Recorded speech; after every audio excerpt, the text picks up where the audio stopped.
Ban. Harus di ban ya, auto ban ya. Dan kita lihat dari ada Maluku nggak mau again and again ya. Sekarang mungkin linknya tetap dilepas, tapi alisnya nggak dilepas nih sama Maluku. Untuk Kalimantan Barat yang tadi di mana efektivitas dari seorang alis dari tim Kalimantan Barat itu bener-bener yang 100% efektif menurut gua. Gitu kan.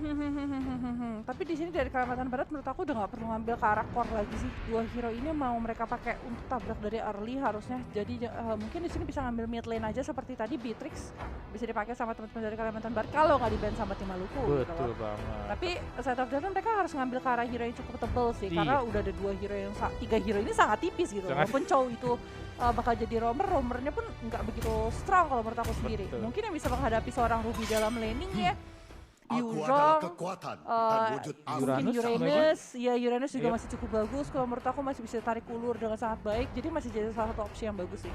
Banget. Tapi gue setuju banget sih kalau misalnya dari Kalimantan Barat itu bener-bener ngaraminin ke arah Uranus karena enak banget, bener-bener kayak bisa tahan badan, bener-bener jadi samsak. Dan kita lihat di sini juga ada Kaja yang sudah menjadi band terakhir ya dari tim Kalimantan Barat. Kalau udah ada Kaja sebenarnya itu makin obvious sih kalau menurut aku, makin kayak makin bener nih kalau ngambil ke arah Uranus tuh makin make sense gitu loh, makin masuk akal gitu kan. Tapi Caka kali ini sudah dibuang, Farsha diamankan terlebih dahulu sama tim Kalimantan Barat, sedangkan tim Maluku kali ini harus mengambil satu magical damage-nya dan Kadita. Wow, ini kayaknya memang salah satu signature deh. Maka tadi sempat di-ban di awal. Oh di awal ya, benar dari tim Kalimantan dari tim Maluku ya. Dan kita lihat sudah ada Tamus juga, dan apakah menjadi pick terakhir dari tim Kalimantan Barat dia itu Novianda. Dan masih kita tunggu nih, Uranus kah atau bahkan ke arah Kufra mungkin loncat-loncatan atau Baxia Barat juga masih oke. Baxia menurutku menarik sih ditaruh sebagai offlane ya. Iya betul banget sih. Kita lihat di sini ya, ternyata Barat yang menjadi pick terakhir dari tim Kalimantan Barat, dan itulah fase dari ban and pick dari kedua tim antara tim Maluku dan Kalimantan Barat, yang sementara Kalimantan Barat unggul dengan 1-0 di best of 3 kali ini. Iya betul sekali, di game kedua di sini bisa jadi game penutup untuk teman-teman dari sisinya tim Maluku, karena misalnya Kalimantan Barat bisa dapetin 2-0. Tapi dengan draft yang dimiliki sama tim Maluku sekarang, menurut aku ada sedikit power yang mungkin bisa mereka lakukan di dalam lane of dawn, karena mereka memiliki Kadita ya dengan burst damage-nya, dengan rogue waves-nya juga gitu kan, mampu tuh menghentikan banyak sekali pemain dari sisi Kalimantan Barat. Kita bakal lihat sih nantinya seperti apa hal yang bakal terjadi dalam lane of dawn-nya, karena Link udah pasti nggak akan bisa ngincer karena seorang Kadita sendiri. Betul banget. So dari menurut lu kan siapa dari draft?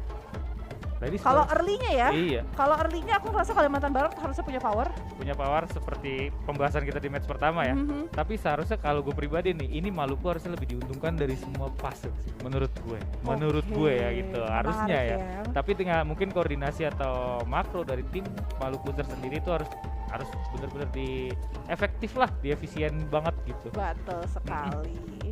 Kalau gitu kita akan segera berangkat ke dalam lane of dawn untuk melihat keseruan seperti apa sih game kedua dari Best of 3 series kita antara teman-teman dari tim Maluku dan juga Kalimantan Barat. Dan lupa untuk gunakan hashtag di comment sectionnya untuk mendukung semua teman-teman yang bertanding hari ini dari sisi Maluku dan juga Kalimantan Barat. Hashtag Maluku, hashtag Kalimantan Barat, siapakah yang akan melaju ke babak selanjutnya untuk memperebutkan nantinya satu slot di PON eksibisi PON XX Papua 2021. Oh iya betul banget, karena ya sebagaimana kita tahu akan ada 6 tim yang bertanding nanti di Papua, di mana satu tim yaitu tim Papua sudah menunggu di tanah kelahirannya mereka, ditantang. Ayo kita bertanding di rumah gue, kata dia. Wah, serem juga ya. Iya. Berantemnya di rumahnya ini loh masalahnya. Drawa, kamu mau ajak berantem siapa Drawa? Kang Po aja nih. Ya. Ya itu dia tampaknya enggak. Oh masih terus, oke lanjut. Iya, karena kalau kita lihat juga di sini sebenarnya kita senang banget sih ya, karena memang kita mau berterima kasih juga pada game developer, karena kalau misalnya mereka nggak support ini nggak bakal ada di sini dengan nggak bakal menjadi salah satu cabang yang dipertandingkan di PON Papua kali ini. Betul, Monton, Garena, Melon, PUBG Mobile dan juga Indonesia Football E-League atau IFEL kali ini. Tapi kita sudah masuk ke dalam game kedua dari Best of 3 series kita. Di mana kalau kita lihat kali ini Koju di arah tengah berhasil di satu kali tendang Jeet Kune Do dengan adanya dari seorang Frankie kali ini ya. Iya betul banget. Tadi kita lihat di situ ada Koju yang mencoba untuk masuk ke dalam Purple Buff yang mengganggu ke arah Link, tapi kita lihat di situ masih oke aja dan kita pindah ke arah ternyata pindah lagi ke sini masih bisa diamankan dengan retribution dari Alzara Al-Razali. Memang agak sedikit susah Mas namanya. Al aja kali kita panggil ya. Iya, tapi sebelah sana dari sisi tengah pun dari seorang Hayabusa sudah mulai datang. Masih ada satu kali pergerakan dari seorang Frankie dengan adanya satu Jeet Kune Do, tapi first blood berhasil didapatkan dengan adanya shuttle shuriken yang sangat manis dari seorang Hayabusa. Tapi akankah dari seorang Riandi masih bisa terselamatkan 3 hero langsung coba terbentuk ke arah dirinya dan harus tershutdown di tangan seorang Tamus di situ dengan adanya side-nya ya di situ represent dari seorang Tamus sendiri dan seorang Novianda ternyata di sisi atas cukup nyaman nih dengan dinosaurusnya. Satu ditukar satu di match pertama ya, tim fight pertama kalau bisa kita bilang di situ, tapi sayang banget kerugian didapatkan oleh tim Maluku di mana Rogernya di sana menjadi korban pertama tadi first blood yang dilakukan oleh Hayabusa dengan shuriken manisnya kalau kata Pel tadi bilang. Tapi kita lihat di sini ada di daerah tengah ada Koju tadi mencoba untuk masuk ke tengah-tengah dari mid area untuk tim Kalimantan Barat, tapi masih bisa diusir begitu saja dan ada Kadita juga di stand dan kita lihat di sana Koju sendiri yang masuk, ejector masuk kita lihat, tapi tidak direspon langsung oleh Roger dan di sana Koju yang berhasil menjadi korban selanjutnya dan harus tertidur oleh Mas Al again and again. Iya, tapi masih ada satu pergerakan lagi di Dayton Astro akan dibuka kali ini. Coba untuk melahap satu pemain dari tim Maluku ini bakal coba untuk kita mereka ada Tempest of Death dibuka sama seorang Link. Masih ada Fist dan juga Defense Sword yang sangat baik dikeluarkan dan 1 point kill. Kali berhasil di shutdown dari sisi seorang Stefano kali ini. Pergerakannya cukup galak dari sisi Kalimantan Barat. Tapi Feeder Aspect tidak mencoba menutup kemungkinan seorang Koju bakal dikejar lebih lanjut. Masih ada Wings by Wings kali ini bahkan seorang Link yang maju ke depan dengan ada Defense Poise dan berhasil dapetin killing spree kali ini. Iya, again and again Link menjadi momok mematikan untuk tim Maluku. What happened? Ayah naon. Ternyata di situ ada satu turtle juga yang berhasil diamankan oleh tim Kalimantan Barat. Dan ini early masih tetap dipegang sama tim Kalimantan Barat. Iya nih, early-nya masih dipegang juga, tapi di sisi atas juga mau ditambahin lagi Not So Copy Work dikeluarkan kali karena seorang Stefano. Sebenarnya Link itu hero yang sudah lama hilang dan kembali pulang sih, karena aku udah lama banget gak ngeliat seorang Tamus di sisi atas sih. Karena Tamus tuh kayak udah banyak banget replacement ya sekarang, bukan replacement sih, kayak option hero-nya tuh jauh lebih banyak gitu loh. Gue setuju banget, itu yang tadi kita bahas di awal masalah patch terbaru ini kan kurang lebih kan Pel gitu. Dan kita lihat di sini ada di bagian mid ada ternyata pindah ke sideline Hayabusa yang dengan santainya ya, nggak diganggu sama siapapun.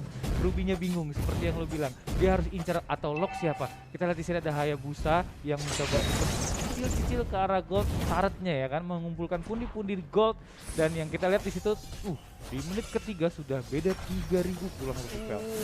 Tapi lihat kan, Photograph Trinity Drive begitu buka kali ini. Berhasil dapetin cara seorang Kadita dari Way of Dragon. Karena seorang Koju masih coba untuk dikejar double kill, akan menjadi triple kill karena seorang Ikino.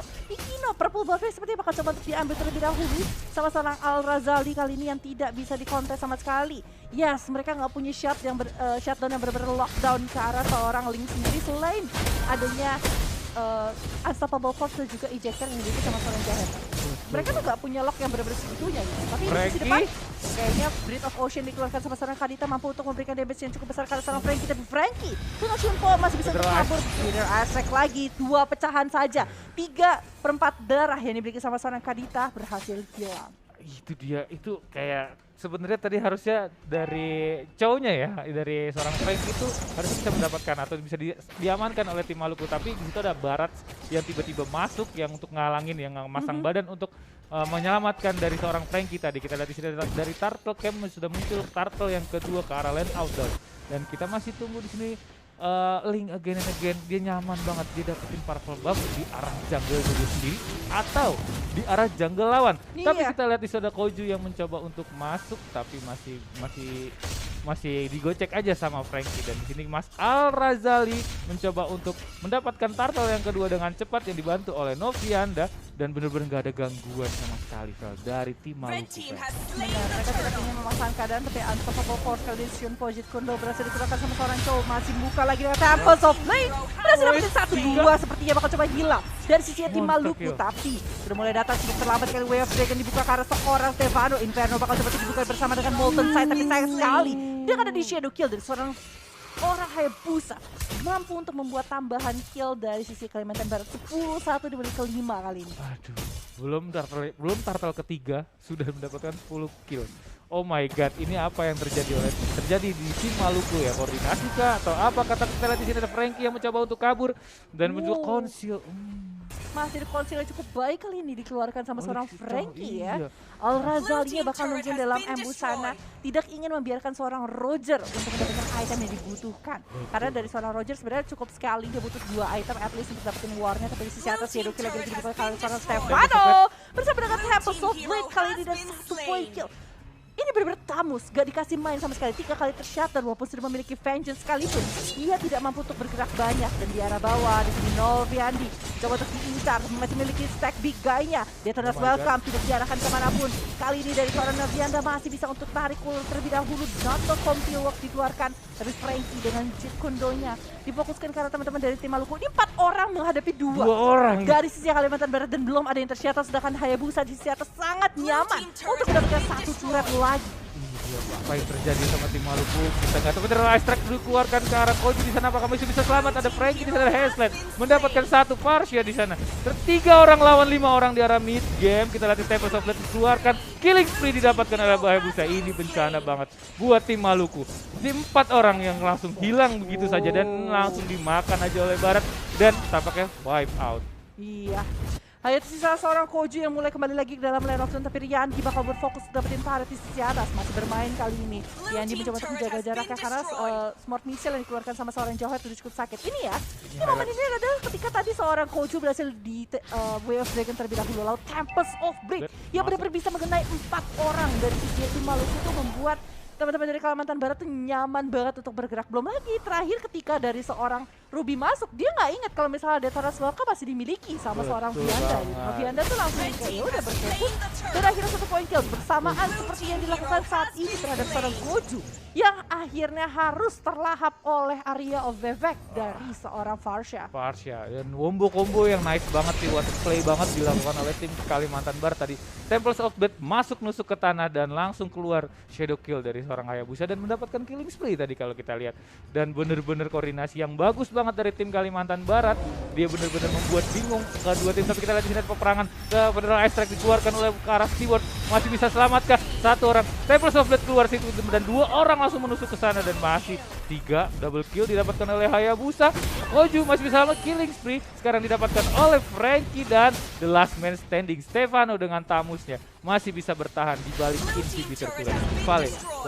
Wow, dan di arah tengahnya pun kali bakal coba untuk ditabrakin begitu saja. Inhibitor bakal coba untuk difokuskan sama teman-teman dari Kalimantan Barat. Sudah mulai terbuka dengan sangat lebar molten set dari seorang Stefano. Mulai dicuekin, tidak terlalu impact besar terhadap teman-teman dari Kalimantan Barat dan mereka bisa setup ulang karena 50 detik lagi Lord akan segera datang ke dalam lane of zone. Kalau mereka memaksakan keadaan dan mencoba untuk menyelesaikan gamenya kali ini akan terlalu berbahaya karena teman-teman dari Maluku itu sangat dekat dengan base, jadi mereka masih bisa untuk melakukan regen terus-terusan ke arah base dan ngebuat teman-teman dari Maluku cukup strong lah untuk melakukan war di dalam base-nya. Dan yang menarik di sini adalah level yang dimiliki sama seorang Link yang sudah mencapai level 13 sedangkan dari seorang Ikino atau seorang Roger gak dikasih farming dari awal. Bener-bener gak jungle dikasih space. dikontrol banget gitu loh. Betul, hampir ini mungkin bisa dibilang 80% map lane of dawn sudah dikontrol banget sama tim Maluku. Kali sih tampaknya benar-benar harus bersabar, tapi kalian tidak ada Koju yang coba mendapatkan keluar beneran strike dan juga Koju menjadi kebiasaan flicker masih bisa menyelamatkan dirinya. Wow. Tapi 2 menit ke depan dia tidak akan bisa melakukan flicker. Padahal ini adalah momen Lord yang sudah datang ke dalam lane of dawn. Ini resource yang cukup rugi dilakukan sama seorang Koju. Kali ini mereka dalam posisi yang 21-1 dengan kondisi gold yang digunakan 14.000 lebih unggul. Dari sisi Kalimantan Barat dan Maluku akan sedikit terpress cukup habis di game kali ini. Lord sudah mulai diinisiasi sama teman-teman Kalimantan Barat dan dia bakal diambil tanpa daya kontak dari sisi tim Maluku. Bener banget. Ya, itu free Lord banget nih, Lord pertama dan tampaknya sih seharusnya ini kalau benar berkoordinasi yang dengan bagus itu bisa menjadi manfaat banget untuk tim Kalimantan Barat karena kita lihat di situ tersisa 2 inhibitor turret yang dari tim Maluku. Dan control of wave minionnya ini itu benar-benar masih enak, masih dipegang sama tim Kalimantan Barat. Tapi kita lihat di sini dari tim Kalimantan Barat nggak mau aja gegabah. Masih bersabar menunggu Lord masuk ke daerah Land of Down. Dan tapi kita lihat di sini ada Koju yang sendirian terculik dan masih bisa mengeluarkan eject Tempest of Death dikeluarkan dan mendapatkan Koju. Mega kill didapatkan oleh Franky. Again and again, dari roamer dari tim Maluku itu benar-benar bergerak sendirian, Vel. Iya, benar-benar. Dia pengen dapetin orange buff sih. Awal mulanya adalah dia pengen dapetin orange buff, dia mau masuk ke dalam ambush sana, malah ketahuan posisi dari tim Maluku dan malah dikontinue gitu, baru dilanjutkan. Kemudian suasana dan akhir sudah mulai dibuka, masih ada wave dragon kali ini, tapi Rate of Motion tidak berpengaruh cukup besar karena teman-teman dari Kalimantan Barat. Wave juga double kill berhasil diselamatkan. Bastion Tempest of Blade mengarahkan ke triple kill. Ada menjadi Mania kali ini tidak diberikan. Unstoppable dipegang sama seorang cowok dan tapi base-nya sudah dimiliki sama Kalimantan Barat dan 2-0 berhasil disapu bersih dengan sangat baik untuk mendapatkan game kali ini. Tim Maluku sayang sekali belum bisa mendapatkan poin di match kali ini.